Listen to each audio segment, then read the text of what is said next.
अस्सलाम वालेकुम नाज़रीन, मैं हूं आपका होस्ट सैयद अली हैदर और आप देख रहे हैं तस्वीर मीडिया। नाज़रीन, एक बहुत बड़ा वाकया दुनिया के सामने आया है। पाकिस्तान के साबिक सेनेटर मुश्ताक अहमद खान, जो कि इंसानी हकूक के लिए आवाज बुलंद करते हैं, वो भी ग्लोबल स्मूथ फ्लोटेला के साथ गजा की तरफ इमदाद ले जा रहे थे।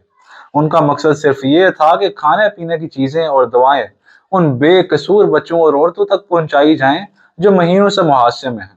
लेकिन जब ये काफिला बैनुल अक़वामी पानियों में पहुंचा तो इसराइली फौजी ने उन कश्तियों को रोक लिया।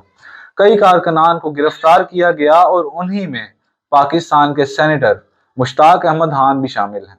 नाज़रीन, ये गिरफ्तारी ना सिर्फ पाकिस्तान के लिए एक धचका है बल्कि पूरी दुनिया के लिए एक सवालिया निशान भी है कि भाई क्या इंसानियत की खिदमत भी जुर्म बन गई है? क्या बीमारों और भूख से मरने वालों तक दुआएं पहुंचाना भी दहशतगर्दी है? ये सिर्फ एक शख्स की गिरफ्तारी नहीं बल्कि मेरे ख्याल में यह पूरी दुनिया की इंसानियत का इम्तिहान है।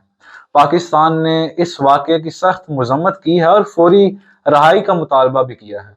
लेकिन असल सवाल ये है कि क्या दुनिया खामोश रहेगी या जुल्म के खिलाफ आवाज भी बुलंद करेगी?